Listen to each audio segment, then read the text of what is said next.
Like, all of a sudden these people in communist Poland would be like, oh my God, the West is so cool. Look at Bruce Dickinson's trousers.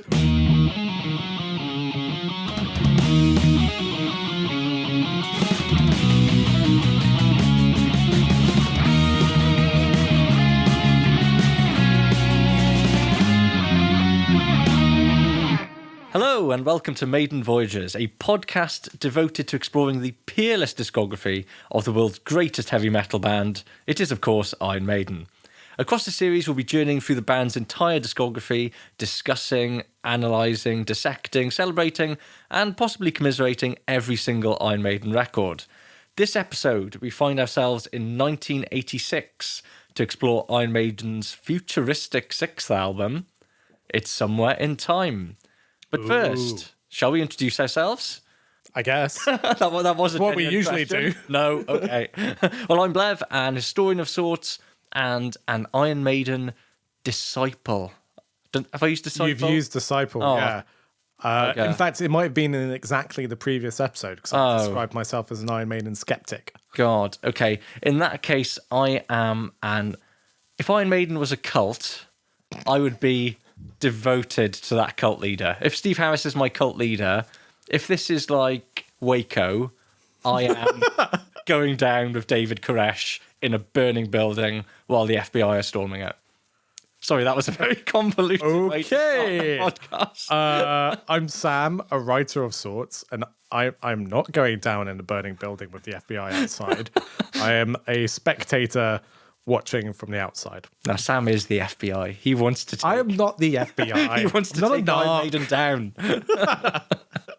So, we're talking about Somewhere in Time.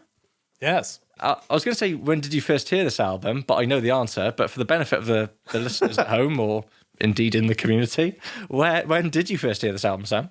About 2 months ago. So I'd never listened to Somewhere in Time. Shame. The only song I knew off it was Wasted Years, which I've known, I guess, probably since I was about 13, 14. But besides that, I've never heard any of Somewhere in Time until 2 months ago. You didn't even know Stranger in a Strange Land? I did not. Come on. I know. Shame. It has a music video and everything. Yeah, but I mean, and we'll probably come on to this a little bit, but there's something about Somewhere in Time that it doesn't get talked about in the same breath as many of the classic era Maiden albums. And I think part of it is maybe down to only one track ever really featuring in best of compilations and in live sets. But yeah, what a sort of hidden gem. Yeah, and that is interesting, isn't it? Because it is in the middle of a run of essentially classic albums, and you're right, it is very overlooked. And it's interesting that even someone like you, who has been an Iron Maiden fan for a long time, you didn't hear it till 2 months ago. And even for me, it was when I was working my way through the Maiden discography, it was towards the latter end of the albums I was picking up. And again, like for you, because when you look at that track list, if you're someone who's seen Iron Maiden live, owns compilations, there's Wasted Years on there. Yeah. Great song, as will be discussed. Yes. But the rest of it is not, it's not like if you pick up Peace of Mind and you see, that's Trooper, Flight of Icarus, Where Eagles Dare maybe, or Power Slave, Aces High, To Mr. Midnight, title track. Most of those songs have just sort of faded into obscurity a bit, haven't they? Yeah, I mean, the entire album, other than Wasted Years, is not something that's sort of acknowledged by Maiden. Yeah, and this is, we'll probably come back to this as well, but to what extent is the reason this album considered to be overlooked? To what extent is that Maiden's fault? Well, fault is a bit of a strong word, but to what extent are Maiden to blame, or is it a chicken and egg thing? Do Maiden not play their songs live because people aren't necessarily clamouring to hear them? And to be fair, wasn't there a tour maybe nearly 10 years ago now that did focus a little bit on Somewhere in Time? Well, yeah, the Somewhere Back in Time tour. There we go. I saw at Twickenham Stadium. Fun time. 2 songs off this album in that set list. But you've named the tour after the album. How can you only have 2 songs? And they even had the audacity to bring out a Cyborg Eddie as well. But yeah, they played Wasted Years and Heaven Can Wait. Okay, well, that's a slightly worrying precursor for the upcoming Somewhere in Time themed tour later this year. Unbeknownst to us, there is a sort of added relevancy to this chat, isn't it? Because we have been promised that we will get songs from this album later this year. But what songs? Oh. We can come on to that. Well, I was about to say, let's pop that at the end. So before we get into the album, it's time for the quiz. Yay. Or as I like to call it, be quiz or be dead. Well, also, maybe it's a double bill of Be Quiz or Be Dead because you forgot the second half of Power Slave last episode. You know what? I wasn't sure if there was a second half of the Power Slave quiz. That might be my bad. There isn't actually a second half of this quiz. Okay. Because for reasons to be discussed, this is a very difficult quiz to put together, and I'm going to apologise for these questions in advance now. Okay. Great. I mean... Is it going to be as bad as banana daiquiris? Worse. Oh, lordy. If you're wondering what that sound is, that's the sound of the bottom of a barrel, someone scraping something against it. So question number 1. This is, if I don't say so myself, this is an all right question. The cover of Somewhere in Time is littered with Easter eggs. Can you name 3? Man, I even saw the Wikipedia article, but none of them have been committed to memory. I know there's like a West Ham reference. Yeah. Like I think it's on a scoreboard or something. Probably. You don't need to be that specific about it. I'll take any general references.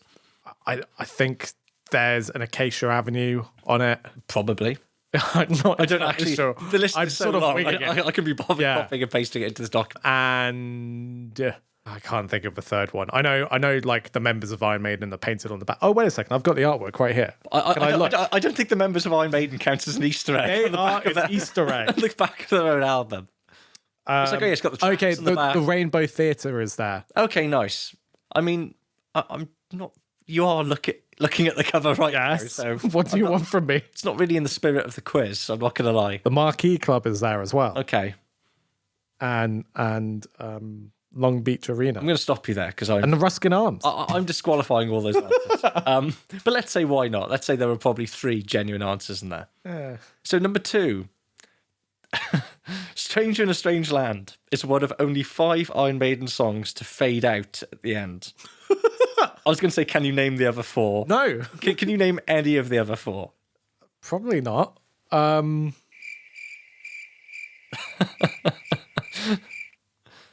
You're not going to get them. Yeah. So the other 4 are The Prophecy. Sure. Off Seventh Son. Hell on Earth. The only good song on Senjutsu. Okay. Not giving too much away there. Women in Uniform has a fade out. Okay. And one of the early 90s B-sides called Kill Me Ce Soir also fades out. I'm amazed you didn't get Kill Me Ce Soir, Sam. That's clearly. Such an obvious classic fade out. Obviously, yeah. And my favourite question. God. And the final question, there's only 3 this week, because like I said, I was struggling, but I saved the best to last. Alexander the Great begins with a quote. The quote is, "My son, ask for thyself another kingdom, for that which I leave is too small for thee." Who said that original phrase? Mufasa in The Lion King. Wrong. Everything the light touches is ours. It was Philip II of Macedon, the ancient ruler of Macedon. Great. Which I presume is Macedonia. Yeah. So 0 out of 3. 0 out of 3, yeah. Okay. I got a question for you. Okay, go on. Actually, no, I haven't. Great stuff. No, yes, sorry, I do. Obviously, we're going to talk about recording and we're going to mention Compass Point Studios, as seems to be the fashion for Iron Maiden at this point. But which 80s new wave band also recorded at Compass Point Studios? Oh, new wave. I think they count as new wave. AC/DC recorded Flick of the Switch, though, I believe. Famous new wave band, AC/DC. Famous Australian new wave band, AC/DC, on one of their most disappointing albums. Can you give me a country? America. Oh, America. From Athens, Georgia. Talking Heads? No, it was the B-52s. Oh, the B-52s. I realised they recorded the album Cosmic Thing there, which has Love Shack on it. Oh, nice. Absolute banger. I have the album right here. I've been listening to it this week and I saw Compass Point. Weirdly, there's a B-52 Iron Maiden connections. On the internet, someone had digged up the responses that the members of Iron Maiden gave to the end of year 1986 like quiz questionnaire, like favourite album type thing. You know, like the best of the 86 roundup. They asked the guys of Maiden a bunch of generic questions and Bruce's was something like, the worst thing about 1986, and Bruce's reply was anything to do with lobsters, which apparently was a little dig About at the rock lobster. B-52s. Yeah. Just have some fun, Bruce. Yeah. B-52s are an excellent band. But he There's did- space enough in the world for heavy metal and songs about But he rock did lobsters. say, at the end of 1986, his band of the year was Marillion. So he's a man of impeccable taste. No, he is I not. mean, if that man cannot Man rise, of questionable if taste. that man cannot rise any higher in my estimations, when I read that, I said, yes, Bruce. You are very easily impressed. More Marillion, please. Ugh. So the background to Somewhere in Time. So we left off Iron Maiden released Power Slave, a massive album for the band, and of course the thing that they do is they go on a huge tour. Yay. And all the time the tours just seem to get bigger and bigger, leading to the World Slavery Tour, which I mean, I love the tour name, but that's bleak. yes, you probably wouldn't do that now, would you? No, there's part of me that thinks it's a very clearly tongue-in-cheek name. Yeah. but also, And also it's because like, And also because they've just done the World Peace Tour, right? So there's a kind of there's world peace to world slavery is a strong Yeah. canon of tour names. I mean, it's not like the human trafficking tour, it's like The sex crimes tour. sex crimes tour. But talking about the World Slavery Tour, bit of a caveat here, because we've had a conversation that the World Slavery Tour is significant for many reasons, but one of the real reasons why of all the tours Maiden do in the 80s, the World Slavery Tour is the one that's gone down, and that's largely as a result because we get Live After Death, the double Yeah. live album and concert video out of it. Yeah. So we, at some point, will probably want to have a little chat about that record. Yeah. Because it is Maybe we'll do like a spin-off chat. Yeah. Because separately. Because, spoiler, it's pretty good, isn't it? Live After Death. It is. Oh, hang on, what? It is very good. It's You just made me hit the mic then. I was like, what? need a record scratch sound effect. But and maybe this is more for a separate episode, but Bruce's vocals are a bit weird on it. Okay, so we'll park that chat because otherwise this is a whole can of worms here. But we'll sort of do a little overview of the World Slavery Tour because we might get into the nuts and bolts of it more when we have a look at Live After Death. One of, if not the greatest live heavy metal albums of all time, of course. And we're going to leave it there. It's not Ghost in the Ruins by Sabotage. Oh, so- well, that's very good. Yeah. That's very good. But in sort of the Maiden mythology, the World Slavery Tour has gone down as being this incredibly arduous and grueling tour that seems to never end. They keep extending it. Starts in 84, rolls into 85. So some quick stats. The tour lasts 331 days. Oof. It takes in 189 shows. Eesh. So it is pretty demanding. Yeah. Watching the Maiden History doc that they put out with the re-release of Live After Death, Bruce is talking about their schedule, and often it'd be 4 nights, 1 day off, 5 nights, 1 day off. That's pretty brutal. Yeah. Do you know who some of the support acts on the World Slavery Tour were, though? Saxon Nope. again. Think America. Think America. Kiss. No, Kiss way predate that and took Maiden out. Yeah, I think Kiss would be way pretty too pissed off proud. about that. Although they do end up subbing Maiden at Monsters of Rock in 88. But actually, they end up third on the bill of David Lee Roth and Maiden above them. So what year is this? 85? 86, yeah, sorry, World Slavery. Yeah, so 84 into 85, yeah. Metallica? No. That would be great, though. That would be great. Weirdly, yeah. they very rare. Their paths don't really cross until the late 80s, Maiden and Metallica. That's interesting. In a live setting, at least. Yeah. I've got nothing. Wasp.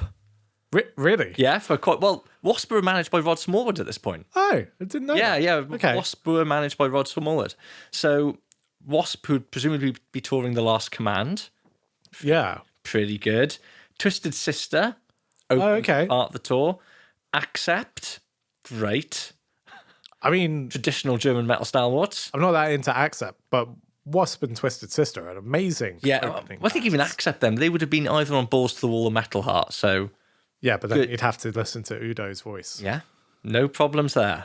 I don't know. And You weren't saying the same thing at Vakken last year. yeah, no, but this is in 85. Come on, okay, that'd be good. And the interesting one here, Queensryche.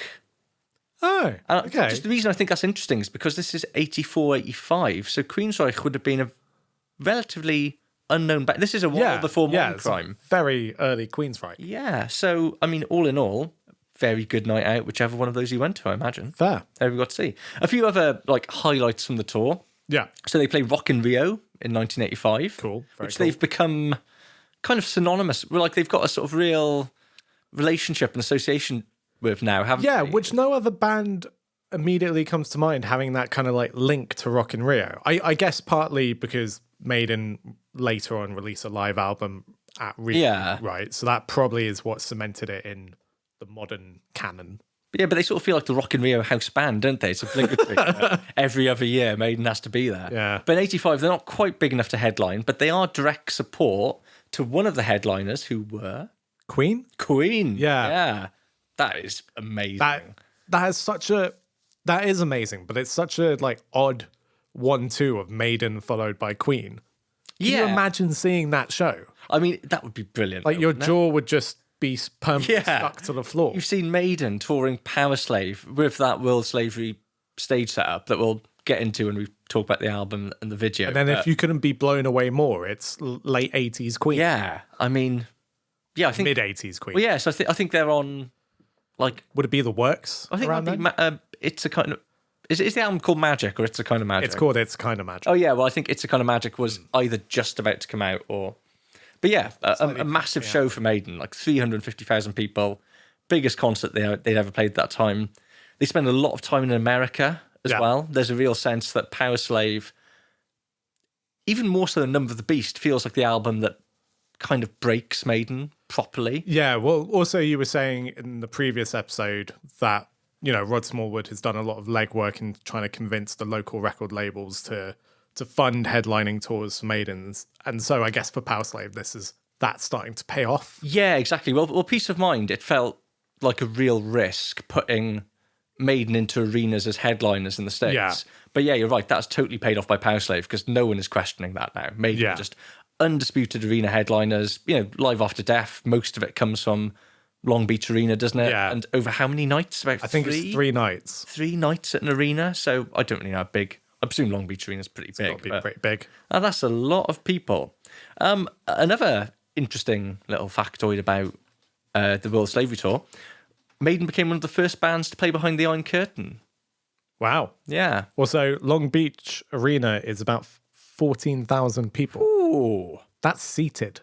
Gee. Oh, wow. So, I don't know, maybe it was... Oh, wow. I can't find a standing figure, but it's a big venue. It's a lot of people, right? It's a lot of people. Yeah. Geez. Yeah, so, I mean, that says it all, doesn't it? Absolutely massive band in America. Going behind the Iron Curtain as well, playing in... That's pretty amazing. Yeah, a time when, virtually no Western bands did that. It's interesting listening to Rod Smallwood. And Scorpions. Well, yeah, them Scorpions. I think actually Uriah Heep claimed to be the first Western rock band to play behind the Iron Curtain. I might have got that wrong.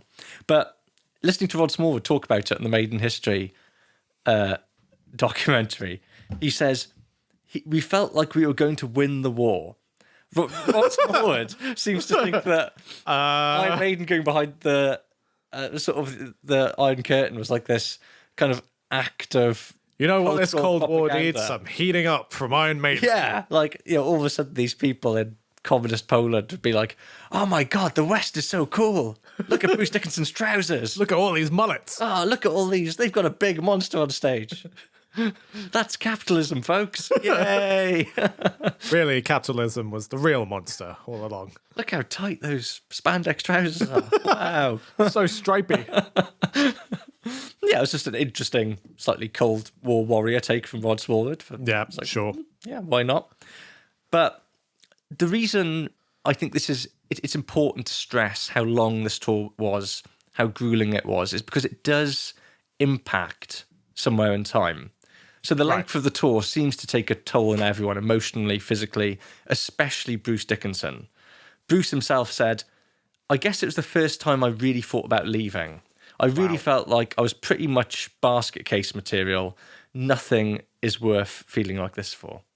Is that just because of burnout? Yeah, burnout, I think. Yeah. And also just, all of them, but especially Bruce, they talk about the expectation. You think maybe as you get a bigger band, touring becomes a bit more comfortable, the hotels get better, the more perks come with it.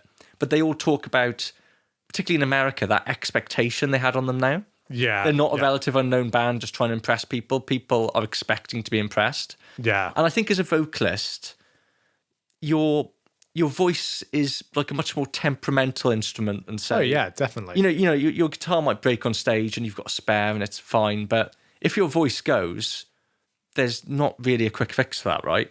And I think Bruce is kind of paranoid about, or really anxious about getting unwell and disappointing people and not being able to sing.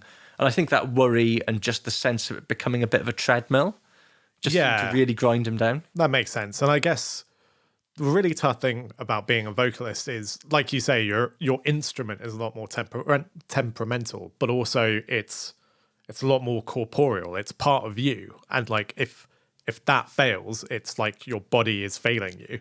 And that's some psychological damage that comes with that, I imagine. Well, yeah, exactly. And the amount of money involved in every show. Yeah. The fear of having to cancel and it all being on you. So yeah, Bruce in particular seemed to, the way he talks about it now, he suggests that it was the first time he ever really considered leaving the band. Yeah, it was sort of that bad.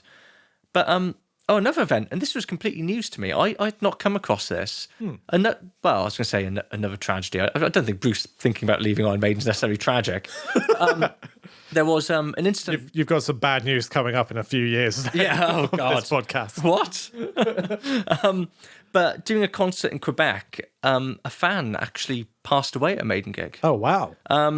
Apparently, a fan sort of made his way into the press box somehow, and there were two press boxes of a catwalk in between them. And I believe whilst Maiden were on stage, he tried to walk across this catwalk, but fell and died. Yeah.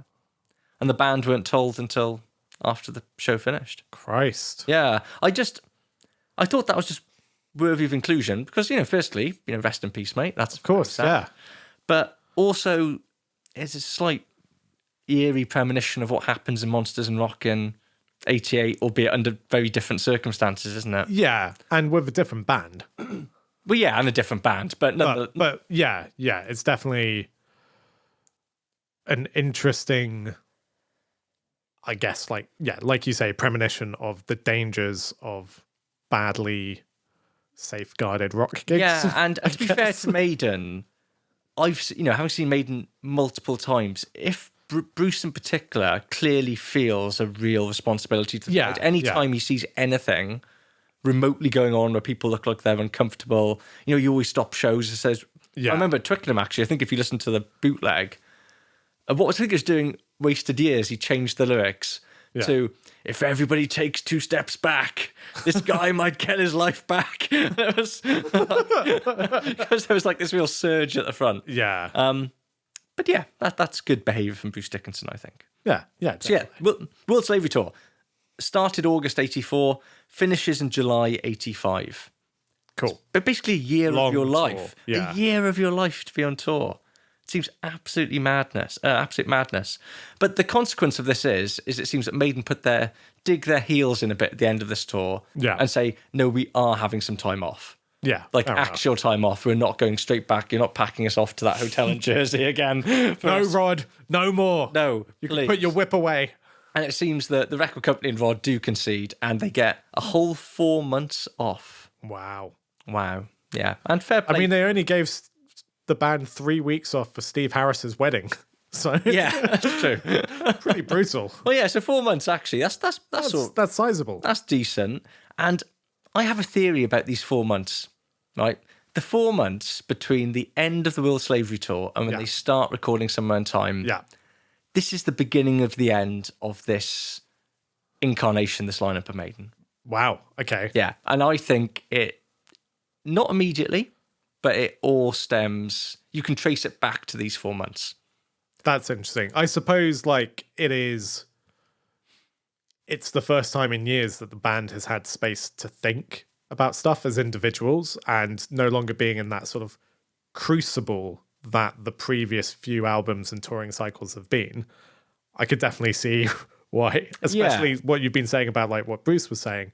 I can definitely see how having 4 months to think, you'd just kind of be like, maybe I shouldn't do this anymore. Yeah. Well, and let me extrapolate this theory a bit. Okay, right? okay. A few things happened during those 4 months. Yeah. One of which is Nico McBrain and Adrian Smith form a side project. Ooh. Okay, which is just a bit of fun. It's never taken seriously. No record is made out of it, but they form this band called the Entire Population of Hackney, right? Hackney, yeah. Which features alongside Nick McBrain and Adrian Smith. Do you know who else is in the Entire Population of Hackney?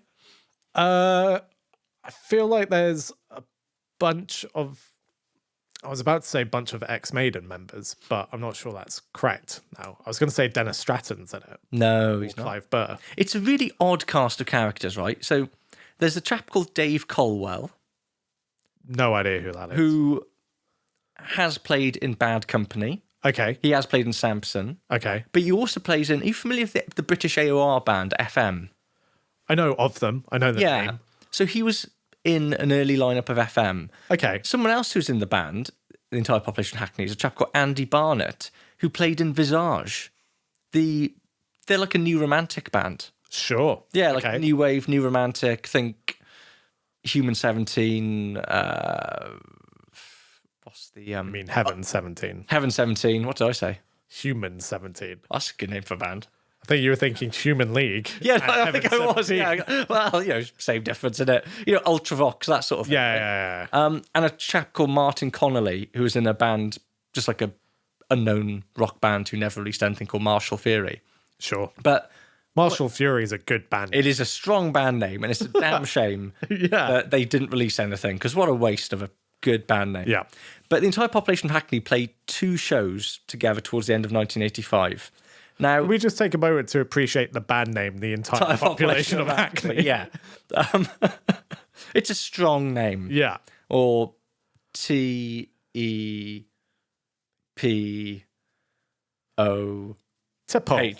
T'Pol. But this is one of the shows. There's actually, worth your time, there's a really good bootleg of their marquee gig. Okay. It almost sounds like a sort of soundboard quality recording. Yeah. They play 15 songs. Okay, let's go through some of them. They play a song called Juanita. Okay. Which is a Martial Fury song. Right. Which will come up later in this episode. Okay. They play a song called See Me Through, which is a cover by the Buster James Band. Sure. I don't know who they are. They play another song called Reach Out, will come up later. They play Chevrolet as ZZ Top cover. They play My Lady, an Urchin cover. Then they play a song called Silver and Gold. Now, wait a second. Urchin is Adrian Smith's old band. Old band, yeah. Okay. And Dave Murray was briefly a member as well. Huh. But they then play a song called Silver and Gold. Right. That will go on to feature on ASAP's first album. Dun, dun, dun. Yeah. You see where I'm going with my theory now, Yeah, right? okay. So, that song was written as part of these Entire Population of Hackney kind of jams and gigs. They play a song called That Girl, that'll come up later, an FM cover. They play another song called When She's Gone that will also feature on the ASAP album. Okay. They play a song called School Days that will feature on the ASAP album. Okay. And guess who most of the members of ASAP are, Sam? It's Adrian Smith. Yeah. And I guess these other people, other than Nico. Minus Nico McBrain, essentially, right? That they are what go on to be ASAP. And a lot of these that is interesting. Yeah, it is, isn't it? So Adrian is clearly looking for other musical outlets. And again, we'll probably at some point get round to having a listen to that ASAP album. I've got it on vinyl for some reason. I say some reason. I love Adrian Smith, that's why. That's the reason. That is the reason. But it's a really good record. We should sit down and listen to it, maybe have a little chat about it. But it's very different from what Adrian was doing, from what Iron Maiden were doing. Like, very different indeed. So, yeah. Oh, the other noteworthy thing about that marquee gig is they did an encore joined by none other than Steve Harris and Bruce Dickinson. For a couple of Maiden songs. They do 2 Minutes to Midnight, and they do a cover of Tush by ZZ Top. I find Maiden's love for ZZ Top. I mean, ZZ Top is great, but they're not the kind of band I'd immediately. But hearing Bruce Dickinson sing Tush is hilarious. Oh, he's brilliant, yeah. But I find it hard to imagine Steve Harris just chilling out, being like, dun dun dun dun dun dun dun. What this song really needs is some gallops. Yeah. Dun, dun, dun, dun. Yeah, so there's one thread of my theory. Right? Okay. Entire population of Hackney. This plants a seed in Adrian's mind that never really goes away, clearly. In fact, he comes back to these guys and these songs. But the other thread of my theory is what happens to Bruce. What happens to Bruce? Well, now, we've already established that after the World Slavery Tour, Bruce is the most burnt out. Yeah. Okay, and it seems that creatively, emotionally, he thinks about leaving. He doesn't go through with it. But what he does seem to come to the realization is that he thinks that Maiden, at this point, need a massive creative change in direction. Right. So he's basically saying, when he talks about it now, he says that, I thought we'd done everything we could do in heavy metal. Like, Power Slave felt like the peak of like a 3-album run, and that creatively now was the time to change direction, do something completely different, spread our wings. There's no point just carrying on making records in the same vein. Right, okay. So what Bruce imagines for Maiden's 6th album... Hair metal. Well, I mean, in a way, that is what most of Maiden's peers were turning to. That would have been an unpopular move, but, Saxon are basically going hair metal at this point, so... if you think of like the Crusader album. But Bruce thinks that what Maiden should go for is like a semi-acoustic, folky record. His reference points are... Led Zeppelin 3? Yeah, Led Zeppelin 3, 4. Bruce, the direct quote from Bruce, he says, I felt we had to come up with our physical graffiti or our Led Zeppelin 4.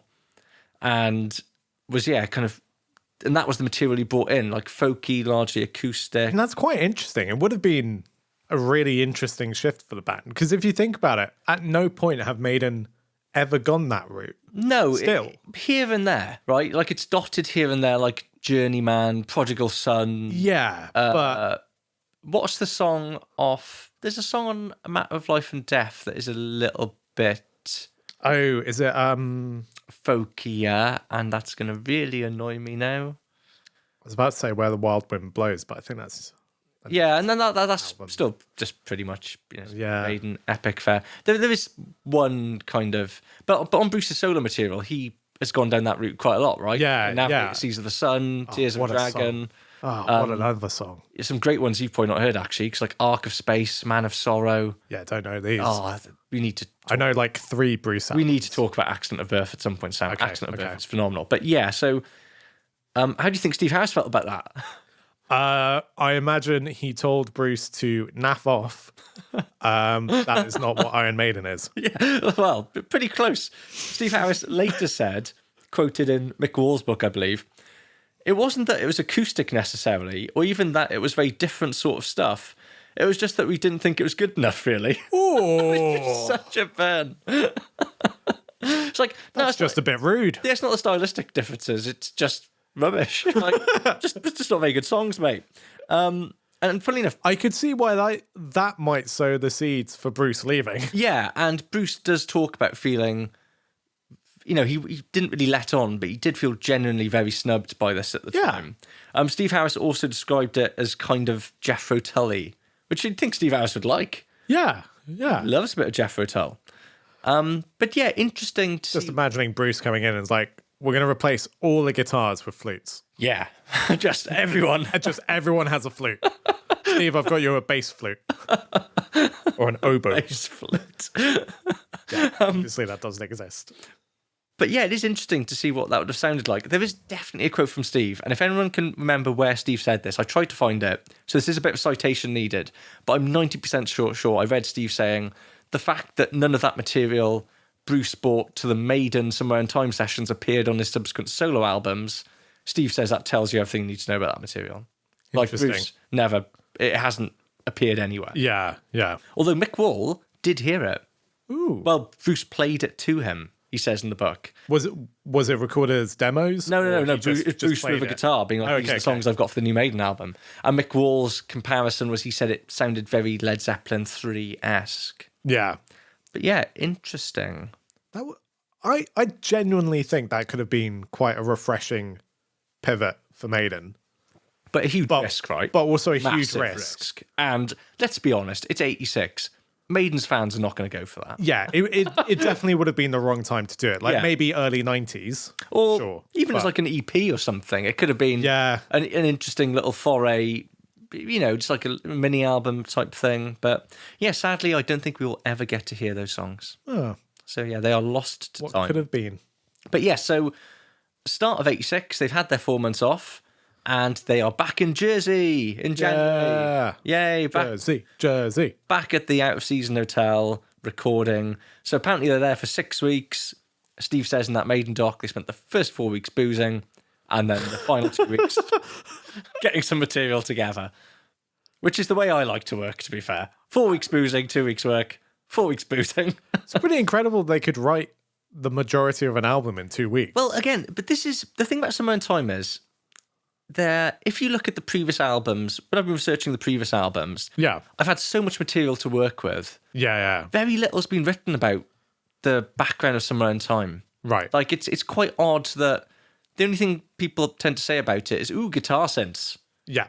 Which we'll get to because I have thoughts about that particular. But I mean, I guess we've talked about it in the previous episode, but at this point, the Maiden machine, it has like a very set process. And so there is less to say because, you're going to spend a few weeks in Jersey where you're expected to write the material, then you're going to get shipped out to Compass Point to record it.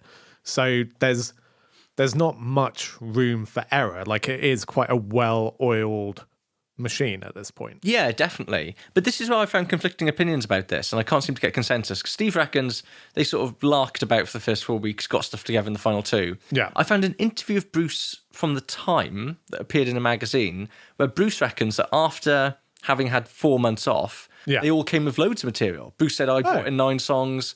Adrian had about 9 songs. Steve had an album's worth of material on his own. So I don't know, maybe Steve means that 2 weeks was just them getting to the point of deciding the sorting and the sifting and the tweaking. Yeah, maybe. Like maybe they already had the ideas, but they didn't do anything with them for 4 weeks. But it kind of makes sense, right, that people went away in that time and worked on stuff, because when we get into the tracks, very little collaboration writing-wise in this album. Yeah, definitely. There's Steve songs, there's Adrian songs, Dave Murray chips in with Steve for one. That's not really the way it's been over the last few records. You've had... Is there a Bruce song on this album in the end? Well, we'll get to that. There is no... Bruce does not get anything on Somewhere in Time. I mean, I guess you were just saying that like his Led Zeppelin 3-esque songs all got rejected. Yeah. But then it's quite interesting that he would, in a contemporary interview, be like, I brought in 9 songs. Yeah. None of them made the album. Well, because at this point, Bruce doesn't know his songs aren't getting on the album. He hasn't been told yet. Oh, dear. Right? At least according to one particular source. So they spend their time in Jersey as they usually do, and then, as is almost tradition at this point, they go back to Compass Point. Yeah, Compass sunny Point. Bahamas. Banana daiquiris for everyone. But the other point Mick Wall makes about Somewhere in Time is that this was, up until this point, by far the most expensive album Maiden had made. Wow. Because they start off in Compass Point. Yeah. They only do the bass and drums in Compass Point. Oh. They decide they're not happy with the guitar sound there, so they go to Whistleord Studios in Holland. Sure. They do the guitars and vocals there. And they go back to New York to Electric Ladyland to mix it. Wow. Okay. I mean, this is peak 80s pomp, right? Yeah, definitely. And like that also just must have been a very time-consuming process. Oh, yeah, definitely. Literally flying halfway across the world and back. Yeah. Just to make a record. But it's only when they get to the Bahamas and they get to the studio that Bruce is told, mate, those songs you bought, we're not recording them. Who tells him? It was Martin Birch. Oh. Yeah, who for some reason gets the job of being like, mate, we're not going to record those songs. That's a bit hard. Sorry.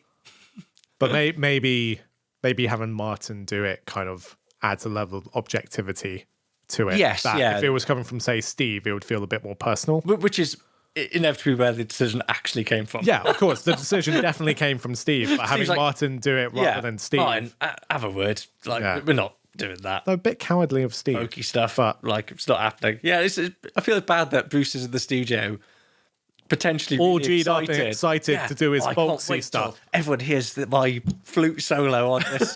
I'm going to stand on one leg and everything. Oh, the hurdy-gurdy part is going to blow people's minds. And Martin Birch is like, no, that's not going to happen, I'm afraid. Bruce, we couldn't find a hurdy-gurdy. We're just going to record the Iron Maiden songs that sound like Iron Maiden. Yeah. If that's all right. The other interesting quote that I got from Martin Birch around this time is he says, I always sensed a slight danger of too much input from Bruce and Adrian. Ooh. Which is kind of the point he's making, he's not suggesting they're somehow like sinister figures at work, but for him, like, he clearly saw Harris's sound as that is Maiden's core identity. Yeah. And I think you could see with some of the stuff that Bruce and Adrian were bringing in, I think Martin Birch was worried that this was going to pull or dilute clearly what he loved, because he was genuinely a Maiden fan, right, Martin? Yeah. Clearly he was slightly worried that might push it too far in a... But I also think direction. that element of danger applies to more than just, like, stylistically, it makes it harder to, I guess, pigeonhole Maiden. But I guess, theoretically, it's also a threat to Steve Harris. Yeah, well, yeah, absolutely, yeah. Because so much of Maiden's identity is imbued in Steve Harris's creative control, having big songwriting contributions from Bruce and from Adrian means that Steve has less control, fundamentally. And traditionally, in the band dynamic, band leaders are typically frontmen and guitarists, aren't they? Yeah. Steve, at this point, is a real anomaly, being a bass player. Still is an anomaly. Well, yeah, he is, exactly, right? Particularly the fact he doesn't... Because you think of others, you could go, oh, there's Phil Lynott and Lemmy. Yeah, but they're frontmen, right? Yeah. That's a different thing. Like, Steve literally plays the bass and writes songs. So, yeah, they put me... maybe he did feel that vulnerability there. And I think that does come out in some of the more questionable decisions he's made. If not now, then certainly later on, perhaps. But before we get on to look at the artwork, one of my favourite all-time Iron Maiden stories happens during the recording of Somewhere in Time. Okay. When they're mixing the album in New York in Electric Ladyland. Yeah. Adrian Smith went over the mix, and apparently that's the first time he did that, because he had so many songs on the record. He thought, you know what, I want to kind of hear these mixes. And when we come to talk about the production and sound of this record, a lot of it's obviously it's Martin Birch's work. A lot of it seems to be Adrian's vision, though. Yeah, and I have a lot of things to say about this album's production. Hold that thought. Yeah. Okay. But anyway, while Adrian Smith is out in the hotel doing the mix, he gets a tip off from someone that a very prominent singing legend is also staying in the same hotel. Do you know who that person is? Rock person, or not rock person? A male. I mean, it's iconic singer. Really, like that's what they're known for. They're not a writer. Tom Jones. Yes. Oh! Tom Jones. None other than Pontypridd's very own Tom Jones was staying in the same hotel, and Adrian was like, oh, that's cool, but didn't think anything of it. Yeah. Went back to his room, and he had the mixes of Somewhere in Time. Right, Adrian tells this story. Does Tom Jones come and listen to the mix? Yes, he does. Oh! And he's playing them quite loudly in the hotel room, and he hears a knock at the door, and apparently it's Tom Jones there with a cigar and a bottle of champagne, just saying, oh, I heard the music, and I like what I heard. You mind if I come in and listen? And apparently Tom Jones is there until about 4:00 in the morning with Adrian Smith in a hotel room listening to the mixes of Somewhere in Time. That is the most metal thing I've ever heard. That is one of my all-time favourite. That is incredible. Stories. I mean, what a legend. People sometimes ask the question, if you could go to any moment in history, what would it be? And people go, I'd love to go to ancient Egypt or see... I want to sit in a hotel room in New York with Tom Jones and Adrian Smith. Literally, I want to be in that hotel room. Getting bladdered, listening to... just getting drunk. Mixes of Somewhere in Time. What the hell did Adrian Smith and Tom Jones talk about? Well, they're both big... I mean, different scales at that point, but both big UK musicians in America. Yeah. Like, they've got to have quite a lot of overlap. Yeah, you'd guess so. And I mean, Adrian Smith seemed quite flattered by it. Understandably. That a fun anecdote, I'm sure. That is a great anecdote. We can all agree. And just a shame that no collaboration ever came out of that. Yeah. I mean, this is a bit of a tangent, but it reminds me of another quite good rock and metal anecdote, which is a few years ago now. Devin Townsend of Devin Townsend, Strapping Young Lad fame, said something dismissive about Nickelback, and him and Chad Kroeger had like a little bit of a Twitter tiff. Oh, yeah. They resolved it, met up in person, and just hung out. And apparently, again, like two musicians of very different popularity scales, but both Canadian musicians, had a lot of overlap, ended up collaborating. And so Chad Kroeger somewhere is on like a really extreme metal album by Devin Townsend for funsies. That is fun. And, it's nice to see that, the internet's a terrible place, but in the real world, But sometimes it brings people together. yeah, people are nice. But it's mostly terrible. And I think, when Bruce does leave the band, what a wasted opportunity not giving Tom Jones a call. Can you imagine if Tom Jones fronted Maiden in the 90s? If he'd sung on the X Factor. I think Tom Jones would do a belting Man on the Edge. Yeah. Yeah, I can imagine him singing Future Real. And, it's not like his career was up to much of the early 90s. No, exactly. Reload's a long way away at this point. So His videos were just ending up on Beavis and Butthead, so... yeah. So, that's the recording of the album. On the one hand, quite straightforward. It's pretty much the same process, albeit a bit more extravagant than the past. But also, you get the sense there's this low-lying tension. Bruce has had his material snubbed. Yeah. We'll get onto Adrian's material, but it's, kind of pushing in different directions for Maiden. Yeah. Steve very much holding the solid, this is Iron Maiden line of songs he's bringing in. Interesting. But what's also interesting is the artwork. What a great piece of artwork. Yeah. I was reading a little bit about the creation of it, and apparently Derek... That's good, because I have very few notes on it. Well, so as you alluded to in Be Quiz or Be Dead, it's filled to the brim with Easter eggs. And Derek Riggs apparently, after making this artwork, said he is never making anything so complicated again because, it damn near destroyed him. That tracks, yeah. Because there are, I think, tens of different bits of Easter eggs in there. And it's just a very intricate cyberpunk design. It's fantastic. I also, continuing the thread we've had from Peace of Mind to Power Slave, I really like that they've gone full throttle into this idea of Eddie inhibits lots of different characters, and this sort of weird cyber Eddie is such a cool and probably the most 80s possible version of Eddie you could ever have. It's great. And in a way, this album is also the most 80s Iron Maiden ever sound as well, right? Yeah, I mean, the entirety of this album can be summed up as Iron Maiden watched Blade Runner, made an album. Well, yeah, and because that is the... And actually, when we get to the Somewhere in Time tour, their intro music was the Blade Runner theme. That I think it's Vangelis, isn't it, who does Blade Runner? That makes sense. Yeah, it's a cool score as well. But yeah, you're right. It is such a phenomenal bit of artwork, Somewhere in Time. The intricacies, and it's interesting the point you make about Riggs saying, I'm never doing that again. Look at Seventh Son. So sparse compared to this. Not a bad artwork by any measure. It's just very different. And he never does anything like this again. His last studio album he does is No Prayer for the Dying. But again, sadly, that's not a very good cover.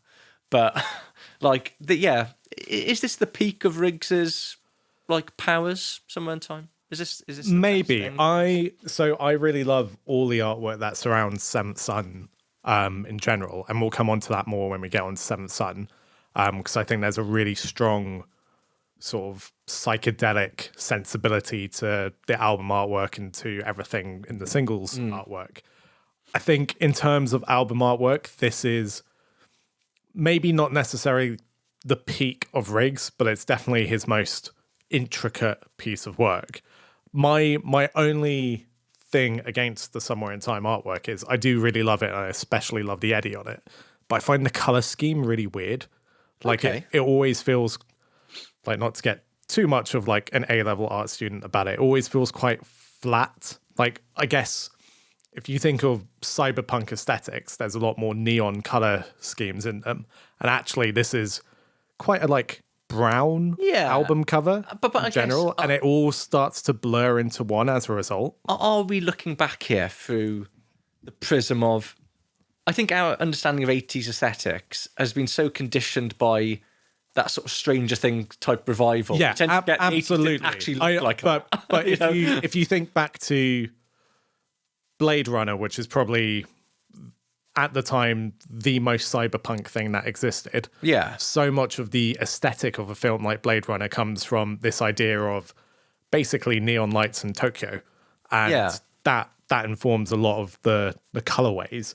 Somewhere in Time's album artwork doesn't have that. So instead what you have is this really cyberish, cybernetic Eddie in what ultimately looks like the same city that the Killer's Eddie is standing in, but just a bit more intricate. But and there's a flying car.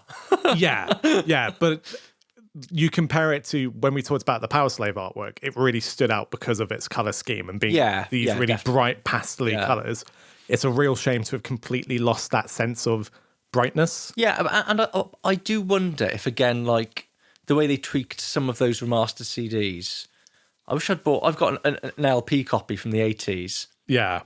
Maybe we'll come back to this. I'd like to have a look at that, because I have a feeling that pops a bit more and feels a bit brighter than that CD. That's interesting, because I'm looking at the CD right now and I'm showing it to Blevin. It is, and also the CD's it's a bit muted. Yeah, it is actually. Yeah, no, well, yeah, I'll come back to you on that when I look at. Okay. Because I get the feeling that might be some of that strange, slight jiggery pokery they did with those remasters. Yeah. You know, the worst offender being the debut album, of course. But yeah, there was a bit of that going on. But I mean, as a general point, actually, I would say Iron Maiden, for a band who have such incredible artwork across the board, they have not done a fantastic job of treating that artwork for modern releases. So this is total rant tangent, but I was looking at some of the reissue vinyls in HMV the other day. I was looking at Seventh Son in particular, and the artwork is blurry on the LP, and that's not okay. There's no excuses there, really. Like, Iron Maiden have the money to do that artwork justice, and it's all their artwork is incredible. Like, treat it with a bit more respect. Yeah, and the originals look so good, Mr. Sam. Don't do that. A couple of questions for you, genuine questions. Talking a lot about cyberpunk in this aesthetic here. Yeah. Question 1, was cyberpunk a term that was understood in 1986? That is a good question. Maybe not. Maybe at that time things would have just been referred to as sci-fi. Yeah. In general. But yeah, I guess maybe cyberpunk as a term doesn't really come until the very late 80s, early 90s. And question 2, we're speaking a lot about Blade Runner here, which I have to admit, I've never seen Blade Runner. You know what? I've seen it once and I didn't enjoy it, but I think that's because it was too hyped up. So I couldn't really appreciate it for what it was. And is it because we now know Mel Gibson's a massive anti-Semite? Is Mel Gibson in it? Is he? I thought Harrison Ford is the lead. Is it? Yeah. I thought that was Mel Gibson in Blade Runner. No, it's Harrison Ford. God, Harrison Ford got some work in the 80s, didn't he? Yeah. Bloody hell, fair play to him. Are they? Is that the main reference point, though? Or are there other sort of film references? Like, we haven't quite got to RoboCop yet, have we? That's later. No, but you do have stuff like Judge Dredd starts in the 70s, and that's sort of in comics, like the beginning of cyberpunky things. What year does Terminator 1 come out? Because that's cyberpunk, I would say. Feels about now, doesn't it? Yeah. Yeah. But it's interesting, we were talking about this. Yeah, Terminator is 84. Okay. So yeah, it is. It's in the air. It's in the air. It's the zeitgeist. Yeah. Fair enough. But it's interesting, this being such a beloved artwork. It's a bit like the Killers thing, isn't it? Where the artwork is more well known than the songs in some respects. Yeah, absolutely. I've just done some on-the-fly Penance Corner. So the word cyberpunk was coined by writer Bruce Bethke, who wrote a story with that title in 1982. Okay. And like a lot of cyberpunk stuff has its origins in novels, like sci-fi novels, stuff like, I guess, like Johnny Mnemonic and that kind of thing. But yeah, anyway. Well, this has been very informative. Yes. Which is what I like. I like, you know, when a band like Iron Maiden can just take you to all these different places. My final point about the artwork, though, is that such a beloved artwork, such a brilliant piece of artwork. Yeah. Don't see it on many T-shirts. Maybe because it's quite hard to print, I imagine. That's my thought. Well, I think it's really intricate. And as I said, the colorways don't vary that much. So it'd all blur quite a lot. Yeah, and I think by the time you rendered it on a T-shirt, it would just be look a mess, bad, wouldn't it? Yeah. So just thought worth commenting on that. Yeah. Anyway. So this is usually the point at which we say goodbye for now. Yes. And leave you on some tenterhooks because there's some music to be discussed in the second part of this episode. Yep, absolutely. So next episode we'll get into the tracks. But for now, bye. Bye.